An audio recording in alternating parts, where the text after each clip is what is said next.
La palabra de Dios en esta mañana, hermanita, hermanita, se encuentra en la carta de Primera de Juan. Me gustaría que puedan abrir sus Biblias en la carta de Primera de Juan.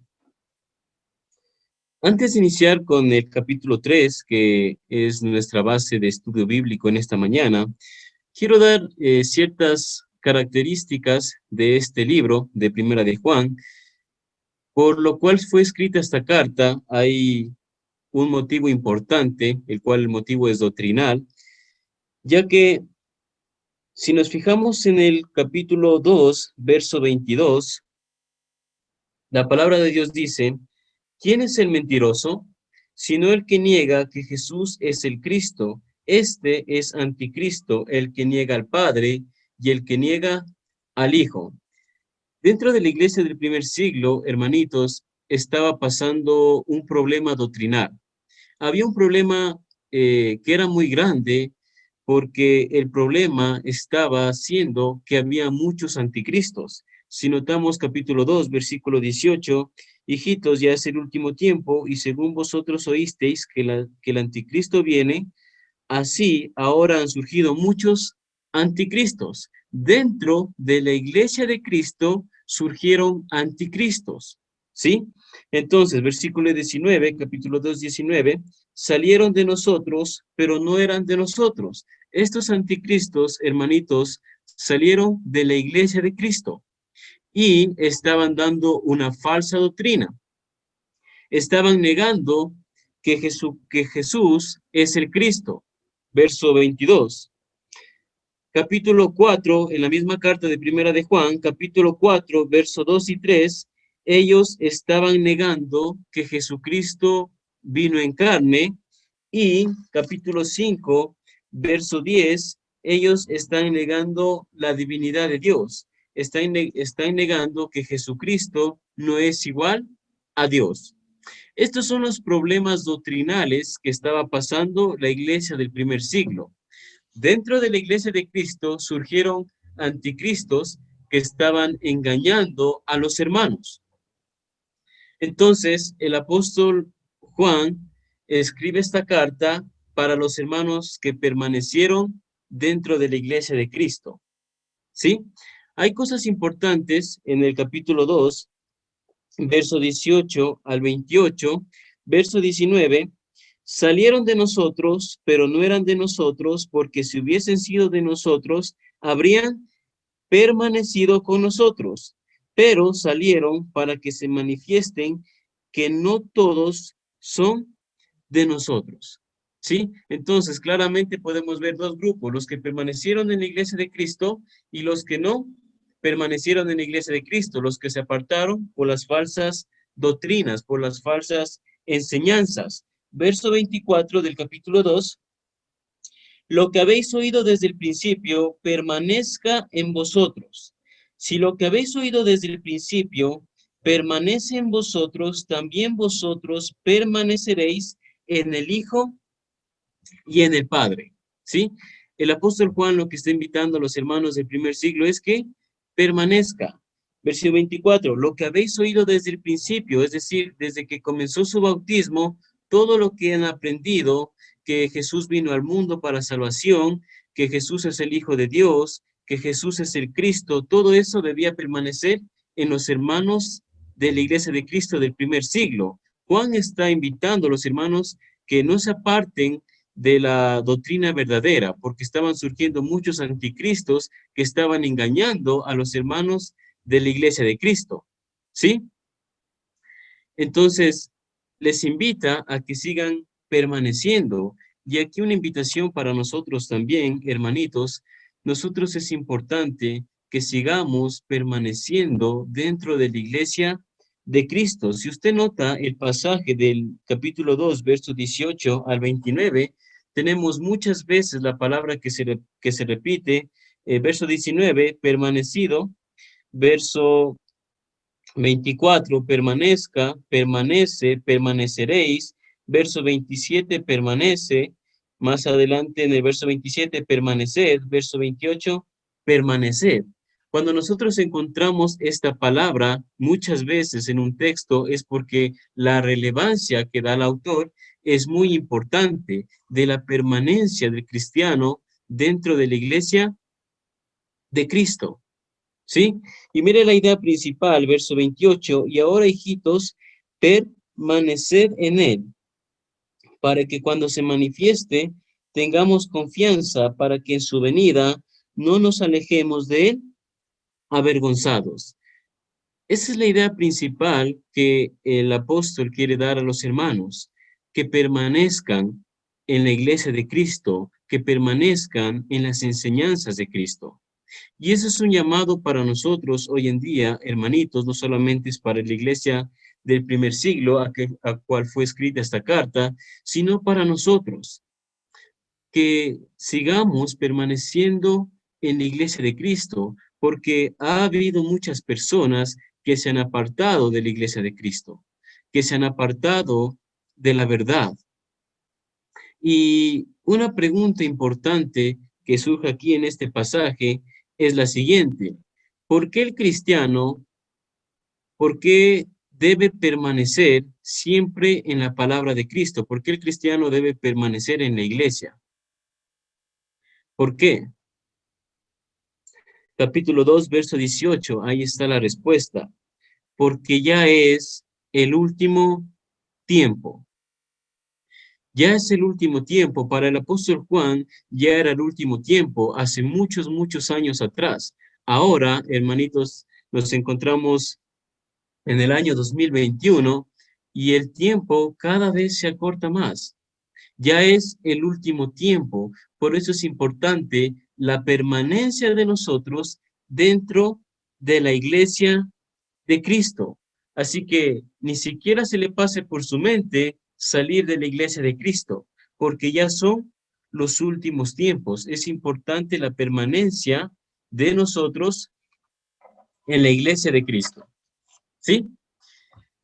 Con esto en mente, vamos a entrar a nuestro estudio que nos compete en el capítulo 3 de Primera de Juan. Todos quisiera que nos ubiquemos, por favor, en sus Biblias, en Primera de Juan, capítulo 3, verso 1. ¿Sí? Para el apóstol Juan siempre hay dos aspectos. No hay cosa intermedia. Dios es luz y no hay tinieblas en él. ¿Sí? Siempre es blanco o es negro. Somos de Dios o somos del diablo. No hay cosa intermedia para el apóstol Juan. Dentro del capítulo 2 de Primera de Juan encontramos amar a Dios o no amar a Dios. Permanecer o no permanecer. Hermanitos, es importante esto. Ser hijos de Dios crea conflicto en nosotros. Más si queremos ser como Jesús es. El que quiere ser como Jesús va a tener conflictos en este mundo. Fíjese en lo que dice en Primera de Juan, capítulo 4, verso 17. En esto se ha perfeccionado el amor en nosotros, para que tengamos confianza en el día del juicio. Pues como Él es, así nosotros somos en este mundo. Verso 17, así somos nosotros en este mundo. Como Jesús es, así nosotros tenemos que ser en este mundo. Fíjese en el desafío, hermanitos, que tenemos como cristianos. Este es el desafío, este es el conflicto que nosotros tenemos que vivirlo. Así como Jesús es, debemos ser nosotros. Y la pregunta aquí es, ¿cómo es Jesús? Porque si la santa y bendita palabra de Dios nos invita a ser como Jesús es, tenemos que preguntarnos cómo es Jesús. Dentro de la misma carta, capítulo 1, versículo 5, Dios es luz. Tenemos la primera característica de Jesús. Dios es luz. Ahora, capítulo 2, verso 29, si sabéis que Él es justo. Luz es justo. Ahora, tres capítulo 3, verso 3, y todo aquel que tiene esta esperanza en él se purifica a sí mismo, así como él es puro. Dios es luz, Dios es justo, Dios es puro. Capítulo 3, verso 7, hijitos, nadie os engañe, el que hace justicia es justo como él es justo. Características de Jesús. ¿Y qué es lo que dice en el Primera de Juan, capítulo 4, verso 17 al final? Pues como Él es, así somos nosotros en este mundo. Entonces, si Dios es luz, Dios es justo, Dios es puro, Dios ama a las personas, de igual manera nosotros tenemos que ser. Y este es el desafío que tenemos como cristianos, hermanitos. Ser como Jesús es, ¿sí? Este es el conflicto, este es el desafío de un cristiano en este mundo, ser como Jesús es. Capítulo 3, verso 1. Mirad cuál amor nos ha dado el Padre para que seamos llamados hijos de Dios. Por esto el mundo no nos conoce, porque no le conoció a Él. Claramente, si nosotros analizamos este versículo, lo que están negando los anticristos que estaban surgiendo dentro de la iglesia de Cristo, lo que están negando los anticristos es el amor de Dios. ¿Sí?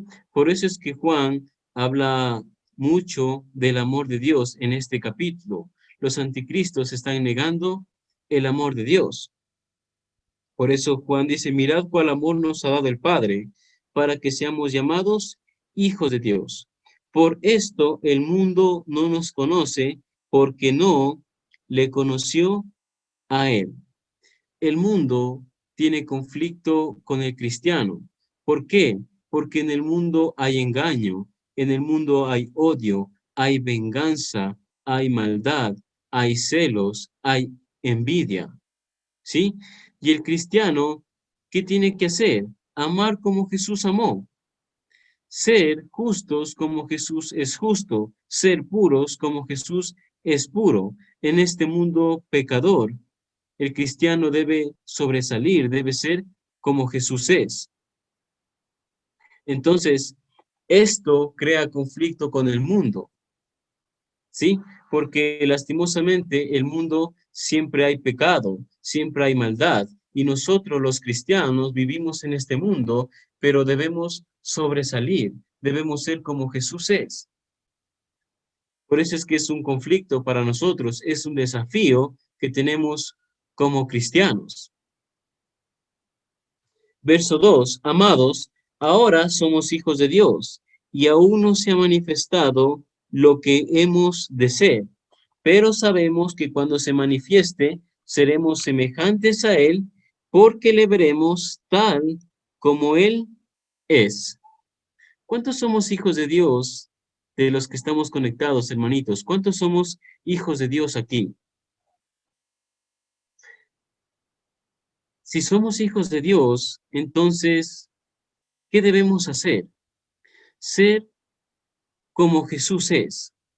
Es un privilegio, versículo 2, ahora somos hijos de Dios, es un privilegio ser llamado hijo de Dios, pero a la vez es una gran responsabilidad ser llamados hijos de Dios. Aún no se ha manifestado lo que hemos de ser, pero sabemos que cuando Él se manifieste, seremos semejantes a Él porque le veremos tal como Él es. Juan, el apóstol Juan, vio a Jesús de tres maneras. Vio a Jesús cuando era discípulo de Jesús, vio a Jesús en la transfiguración y vio a Jesús en su esplendor, en su reino, según Apocalipsis. Y en este verso 2 dice, aún no se ha manifestado lo que hemos de ser. Hermanitos, ni siquiera tenemos una imaginación de cómo usted, como yo, vamos a ser. Imagínense cuando nosotros nos transformemos y podamos ver a Jesús tal como Él es, en su gloria, en su majestad, en su reino, vamos a poder ver a Jesús tal como Él es, en todo su esplendor. A propósito, hermanitos, ¿tiene usted esta esperanza? ¿Tenemos esta esperanza de ver a Jesús tal como Él es? Mire lo que dice versículo 3. Y todo aquel que tiene esta esperanza en Él se purifica a sí mismo, así como Él es puro. Si ser hijo de Dios ya crea un conflicto, el purificarse como Él crea aún mucho más el conflicto. No solamente tenemos que ser justos, tenemos que ser puros, tenemos que amar como Jesús amó, sino que debemos de llevar una vida santa, debemos de tener pureza, debemos de tener santidad en nuestras vidas. Es decir, que para obtener pureza, para obtener santidad, debemos de rechazar todo lo que es pecado, porque el pecado es impureza. Fíjese el desafío, hermanito, hermanita, que tenemos como cristianos. No solamente tenemos que ser como Jesús es, justo, puro, luz, sino que también tenemos que tener pureza en nuestra vida. Tenemos que santificarnos. Ese es el desafío que nosotros tenemos como cristianos. Y es importante saber que sin esta santidad no podemos ver el rostro de Dios. Si queremos ver el rostro de Dios un día, ¿qué es lo que tenemos que hacer? Purificarnos, tener pureza, tener santidad en nuestras vidas, para que se cumpla lo que dice en el verso 2, porque le veremos tal como Él es. Pero si nosotros no tenemos santidad, si nosotros no tenemos pureza, ni siquiera vamos a poder ver a Jesús en todo su esplendor, en todo su reino. ¿Sí? Esto es importante. Entonces, hermanito, hermanita, tenemos un gran trabajo en este mundo. Tenemos que purificarnos, tenemos que santificarnos, tenemos que ser puros como Jesús es puro, tenemos que ser justos como Jesús es justo, tenemos que amar como Jesús amó. ¿Por qué debemos ser puros como Jesús es puro? ¿Por qué debemos ser santos como Jesús es santo? ¿Por qué debemos santificarlos? ¿Por qué debemos tener pureza? ¿Por qué? Capítulo 2, verso 18. Porque ya es el último tiempo. Ya es el último tiempo, hermanito, hermanita. Capítulo 2, verso 18. Para que cuando Jesús se manifieste, no huyamos de él avergonzados.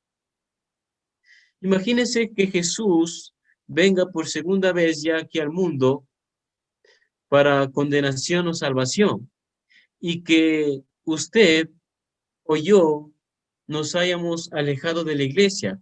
¿Con qué cara vamos a ver a Jesús en ese día? Vamos a estar avergonzados. Como dice en el verso 28, para que en su venida no nos alejemos de él avergonzados, sino que tengamos confianza en él. El que salió de la iglesia de Cristo va a salir avergonzado ante la presencia de Cristo. Hermanito, hermanita, ya no hay que coquetear con el pecado. Ya son los últimos tiempos.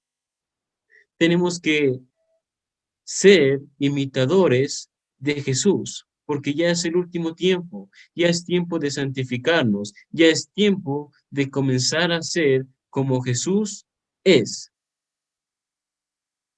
Verso 4. Todo aquel que comete pecado, todo aquel que comete pecado, infringe también la ley, pues el pecado es infracción de la ley. Entonces, en pocas palabras, cuando nosotros pecamos, estamos infringiendo la ley de Dios. ¿Sí? Verso 5, y sabéis que Él apareció, que Jesús apareció, para quitar nuestros pecados, y no hay pecado en él. ¿Sí? Hermanitos, Jesús apareció, verso 5, para quitar nuestros pecados. Dios no quiere que usted, Dios no quiere que yo pequemos. Porque cuando nosotros estamos pecando, estamos perdiendo la comunión con Él. Y este contexto también lo puede encontrar usted en capítulo 1, versículos 5 al 10, que Dios es luz, que rompe la comunión con Dios, el pecado. Dios no quiere que pequemos porque vamos a perder nuestra comunión con Él. Dios no quiere que pequemos porque estamos infringiendo la ley. Dios no quiere eso. Por eso vino al mundo, versículo 5, capítulo 3, versículo 5, para quitar nuestros pecados. Para quitar nuestros pecados. Si el cristiano, hermanitos, pregunta para todos nosotros, si usted como cristiano peca, ¿qué está rechazando? Si usted como cristiano peca, ¿qué está rechazando? Está rechazando el sacrificio de Cristo. Cuando nosotros pecamos, hermanito, téngalo por seguro que está rechazando el sacrificio de Cristo. Jesús aparece para quitarme el pecado, para limpiarme, para que yo ya no siga pecando. Pero al yo nuevamente pecar, ¿qué pasa? No estoy menospreciando el sacrificio tan grande que hizo Cristo por mí.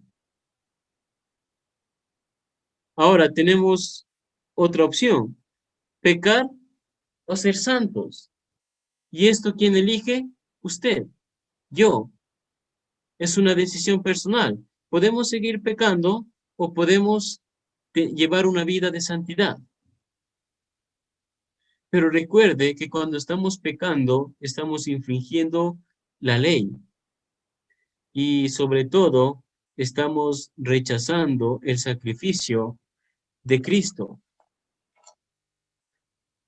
Verso 6. Todo aquel que permanece en él no peca. Todo aquel que peca no le ha visto ni le ha conocido. Note lo que dice verso 6, todo aquel que permanece, ¿sí? Si nosotros regresamos un poco al capítulo 2, verso 28, y ahora, hijitos, permanecer. Hay una idea clara que el apóstol Juan tiene aquí para los hermanos y para nosotros. La permanencia para que nosotros estemos en la iglesia, permanecer en el Hijo de Dios. Es importante la permanencia, hermanita, hermanita. Todo aquel que permanece en él no peca. Todo aquel que peca no le ha visto ni le ha conocido. La idea que tiene aquí Juan es la práctica del pecado. Si nosotros estamos practicando el pecado constantemente, no lo conocemos a Jesús. ¿Sí? Porque si realmente conociéramos a Jesús, quién es Él, no pecaríamos. Pero si nosotros estamos en la práctica del pecado, eso quiere decir, verso 6, que no le hemos visto ni le hemos conocido a Él. Verso 7, hijitos, nadie os engañe. El que hace justicia es justo como Él es justo. Ser justo como Él es justo. El cristiano, hermanito, hermanita, el cristiano no anda infringiendo la ley, ni engañando, porque debemos ser justos. El cristiano debe ser justo en todos sus ámbitos. Hay que ser justo en nuestro trabajo. Eh, hay una parte donde cuando mentimos no estamos siendo personas justas, no estamos siendo cristianos justos. ¿Por qué? Cuando llega alguien a la casa a cobrar, ¿y qué es lo que dicen los padres? Dile que no estoy. Dile que no estoy. No estamos siendo justos. No estamos, el cristiano no es una persona que miente. El cristiano debe ser una persona justa. Cuando no están viéndote tus jefes en el trabajo y nos sentamos porque no nos están viendo, no estamos siendo justos. Cuando infringimos leyes de tránsito, muchas veces nos pasamos en rojo, no estamos cumpliendo la justicia, no estamos siendo justos. El cristiano debe ser justo en todos sus ámbitos, ser justo como Jesús es justo. Este es un llamado para todos nosotros. Trabajar en las cosas que son buenas. Verso 8. El que practica el pecado es del diablo, porque el diablo peca desde el principio. Para esto apareció el Hijo de Dios, para deshacer las obras del diablo. Cristo apareció para quitar el pecado y para deshacer las obras del diablo. Entonces, el cristiano, usted y yo, que hemos nacido de nuevo, somos puros, nos purificamos, porque Él es justo. No, el cristiano que nace de nuevo no tiene nada que ver con el pecado, ni con las obras del diablo. Y esto es importante que nosotros tengamos en nuestra mente. Si hemos nacido de nuevo, no tenemos ya nada que ver con el pecado, ni con las obras del diablo. ¿Por qué? Porque nos convertimos a una vida pura, a una vida santa. Todo aquel que es nacido de Dios no practica el pecado, porque la simiente de Dios permanece en él y no puede pecar, porque es nacido de Dios. Esta frase, nacido de Dios, también la encontramos en el verso 19. Si sabéis que Él es justo, sabed también que todo el que hace justicia es nacido de Él. Ahora, verso 9, todo aquel que es nacido de Dios. Los que hemos nacido de Dios en el bautismo son justos como Él es justo, son puros como Él es puro y no tenemos que seguir pecando, no practicamos el pecado. Dios no nos hizo nacer de nuevo, hermanita, hermanita, para seguir pecando. Ese no fue el propósito de nacer de nuevo, sino que nacimos de nuevo para llevar una vida de santidad. El que ha nacido de Dios no tiene nada que ver con el pecado. Esta es la idea que da Juan para la iglesia del primer siglo y ahora para nosotros. Tenemos solo dos caminos en nuestra vida que elegir: luz o tinieblas. Amamos a nuestros hermanos o odiamos a nuestros hermanos. ¿Somos de Dios o somos del mundo? ¿Somos justos o cometemos todo tipo de injusticia? ¿Somos puros o somos impuros? Estos son los dos contrastes que presenta el apóstol Juan. Y es importante, hermanito, hermanita, tener en cuenta esto. La palabra de Dios, capítulo 4, verso 17 de Primera de Juan, nos invita, pues como Él es, así nosotros debemos ser. Vimos cómo es Jesús, justo, puro, luz. Y como es Jesús, usted y yo debemos ser. Y en esto tenemos que trabajar, en este reto, en este desafío que tenemos a diario como cristianos. Un cristiano no debe pensar en hacer mal a otra persona. Un cristiano no debe pensar en defraudar para él poder surgir. No debe pensar en hacer negocios ilícitos. El cristiano debe pensar en ser como Jesús fue, puro, santo, justo. Debemos santificarnos. Ese es nuestro trabajo que tenemos como cristianos. Nos encontramos en un mundo, hermanita, hermanita, tan perverso, que cuando usted ve noticias, ocurren tantas cosas malas, tantas cosas desagradables que hace la gente. Muchas veces las personas, por querer crecer, por querer surgir, van pisoteando a todo aquel que se atraviesa en su camino.